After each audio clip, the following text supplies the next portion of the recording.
When the FIFA World Cup kicks off, it stops the world and commands the simultaneous attention of billions of people spanning every continent. In the global sports entertainment industry, this massive tournament is far more than quadrennial athletic competition. It functions as an elite, high-stakes financial engine that moves billions of dollars across international borders. While fans focus on the drama unfolding on the pitch, global corporate entities, broadcasting giants, and sovereign nations engage in a complex economic dance designed to capture maximum financial value. The scale of this monetization strategy has reached unprecedented heights, transforming a singular golden trophy into the foundation of a multi-billion-dollar corporate ecosystem that leverages artificial scarcity to command premium market pricing. By treating the tournament less like a sporting event and more like a high-intensity, short-duration global media platform, soccer governing bodies have mastered the art of extracting massive capital out of temporary cultural obsession. To truly understand how this system operates, one must look closely at the underlying financial contracts and structural layers that power the entire event. The economic footprint of this competition does not just impact the sports world. It directly influences global advertising budgets, international travel infrastructure, real estate values in host countries, and the digital creator economy. Every 4 years, the marketplace undergoes a massive rewiring as corporations reallocate their capital to ensure their messages are positioned directly in front of the largest monoculture audience left on the planet. This systematic layout ensures that the tournament operates as a highly predictable, high-margin commercial machine that extracts maximum economic value from the collective passion of global football fandom, engineering the ultimate corporate profit platform. The foundational business architecture of the World Cup relies on an incredibly lucrative dynamic where a single organization controls all the primary revenue rights while shifting the heaviest operational cost to others. During its 4-year commercial cycle, FIFA is projected to generate a record-breaking $13 billion in total revenue, with a massive $9 billion surge flowing in during the tournament year alone. This astronomical income is built upon 3 primary pillars consisting of multi-billion-dollar international broadcasting rights, premium corporate sponsorships, and unprecedented matchday ticketing sales. Because the global audience of the tournament is so vast and deeply engaged, television networks and streaming platforms are willing to pay massive premiums to secure exclusive distribution rights, pushing media revenues past $4 billion. Major corporate partners match this enthusiasm by paying hundreds of millions of dollars to plaster their logos across stadiums and digital broadcasts, viewing the event as the ultimate vehicle for global brand saturation. While these massive revenue inflows go directly into corporate reserves, the host nations are left to absorb the staggering real-world infrastructure and operational expenses. In past editions, individual host governments have poured billions into building state-of-the-art stadiums, expanding transit networks, and managing high-level security operations, exemplified by the historic $200 billion development layout seen in previous years. Even when tournaments transition to markets with pre-existing world-class stadiums, local municipal and federal governments must still commit hundreds of millions of dollars toward massive public logistics, transportation overhauls, and intensive event coordination. This lopsided financial structure creates a unique economic reality where the governing sports entity enjoys clean, near-total profitability on its intellectual property, while local host economies bear the structural risks and long-term debt liabilities of physical execution. Furthermore, this operational blueprint ensures that the governing body remains almost entirely insulated from the economic downturns or inflation crises that might plague individual host countries during the tournament cycle.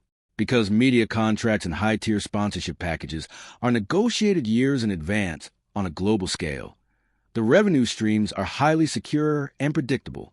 The host nation must comply with a strict set of legal and financial guarantees, often granting extensive tax exemptions to the sports organization and its commercial partners during the event window. This means that while local infrastructure is heavily strained and public funds are deployed at an unprecedented rate, the direct retail and corporate profits generated inside the tournament zones flow cleanly out of the host country, leaving behind a complex legacy of newly constructed stadiums that often require high ongoing maintenance costs without generating comparable long-term revenues, driving massive short-term demand shocks in tourism.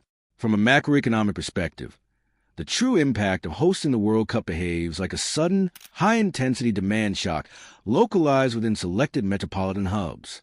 Over a 6-week period, millions of domestic and international travelers flood into host cities, triggering an immediate and aggressive surge in direct consumer spending across tourism-sensitive sectors. Local hospitality ecosystems experience peak hotel occupancy rates hitting 90 to 95%, allowing lodging providers to raise room prices significantly above standard seasonal rates. This influx of high-spending visitors creates billions of dollars in incremental economic output as money ripples directly through airlines, urban transport systems, restaurants, and entertainment venues. However, economists note that this massive consumption boom is often highly concentrated and partially restricted by crowding out effects, where regular business travelers and non-sporting tourists actively avoid host regions due to high prices and dense congestion. International visitor spending serves as a powerful short-term injection of foreign capital, but the long-term net domestic benefits are heavily shaped by import leakages, where international hotel chains and global food conglomerates repatriate a portion of the local profits back to their foreign headquarters. Consequently, instead of acting as a permanent catalyst for structural GDP growth, the World Cup operates as a massive, hyper-profitable tourism sprint that delivers huge, immediate windfalls to highly specific commercial operators who are perfectly positioned to harvest the transient crowd traffic. To capture this temporary demand surge, local businesses must drastically alter their operational capacity months in advance, often hiring thousands of temporary workers and scaling up their supply chains to prevent massive inventory shortages.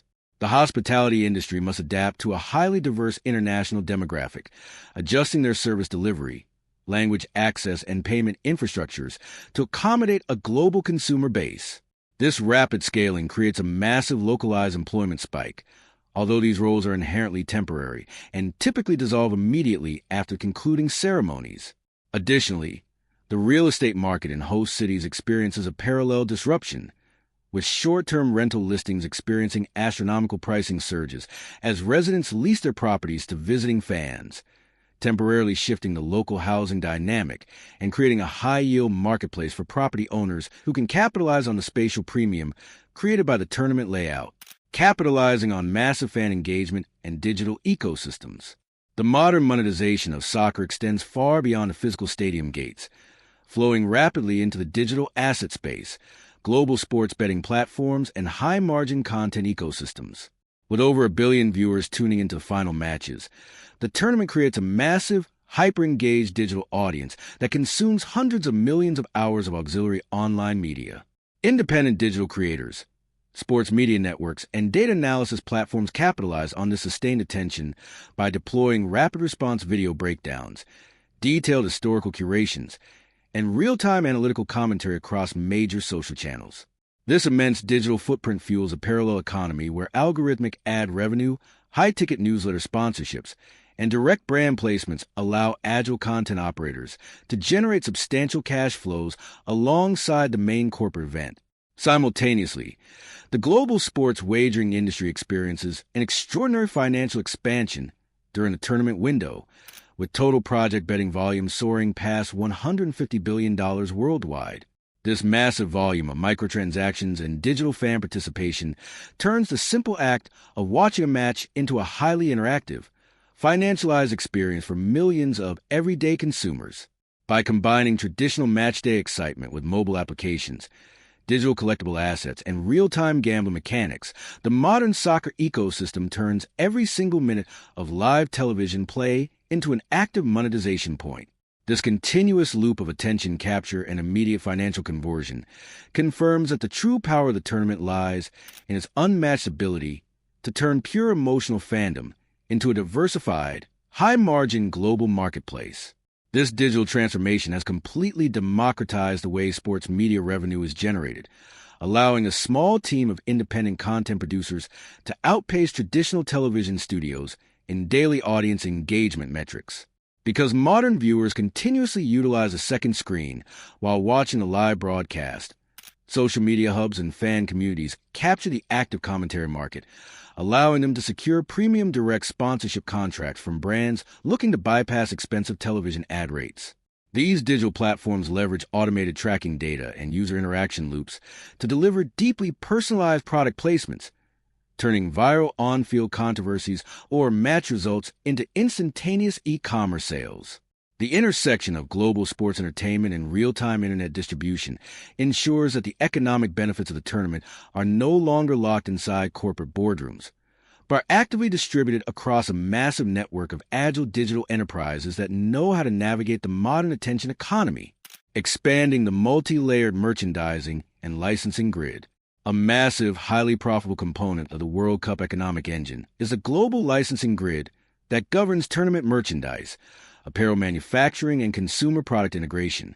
Long before the opening match takes place, multinational sportswear corporations engage in intense financial bidding wars to secure official kit partnerships with the top competing national teams. These brands pay tens of millions of dollars in licensing fees for the exclusive right to manufacture and sell the official jerseys, training gear, and lifestyle apparel worn by the players on the world stage. This strategy is driven by the extreme emotional investment of the global fan base, where national pride translates directly into high-volume retail transactions, generating hundreds of millions of dollars in direct merchandise sales over a highly compressed timeline. This commercial product landscape is carefully guarded by strict intellectual property enforcement laws that prevent local independent retailers from selling unauthorized materials near official match venues or online storefronts. This intentional enforcement creates an environment of controlled supply, allowing official corporate partners to maintain premium pricing structures and protect their massive capital investments. The commercial licensing model extends far beyond basic sports clothing, reaching into corporate video games, collectible sticker albums, consumer beverage partnerships, and branded souvenir markets. Every single product category is systematically divided and auctioned off to the highest corporate bidder, turning the visual identity of the tournament into an omnipresent commercial footprint that populates retail shelves across every major city on Earth, ensuring that the economic machinery collects a percentage of every fan transaction regardless of whether they ever step foot inside a host nation. Navigating the geopolitical marketing and soft power exchange. Beyond immediate retail sales and corporate balance sheets, the World Cup operates within a sophisticated framework of global soft power exchange and geopolitical branding. Sovereign nations view the process of bidding for and hosting the tournament as a premier opportunity to reshape their international image, showcase technological modernization, and accelerate foreign diplomatic relations. By inviting the entire world into their major cities, host countries attempt to position themselves as highly advanced global hubs for tourism and corporate investment, utilizing the tournament's massive media reach to broadcast a carefully curated narrative of national progress and cultural hospitality. Corporate brands capitalize heavily on this high-prestige environment by aligning their marketing strategies with the overarching themes of international unity, global celebration, and historic athletic achievement. They design large-scale experiential installations, fund public fan parks, and coordinate massive community initiatives that link their corporate names to the positive emotional memories created during the games. This alignment delivers an incredible boost in brand sentiment and consumer trust that far outlasts the tournament's final whistle, allowing these companies to strengthen their market share in competitive international regions. The strategic intersection of state-funded public diplomacy and private corporate marketing ensures that the tournament serves as a highly influential arena for global soft power projection, where billions of dollars are willingly traded for international prestige, political leverage, and long-term economic alignment across the global stage. Building a highly profitable and resilient online business in the modern economy requires a deep understanding of how massive global attention flows can be captured and converted into scalable revenue streams.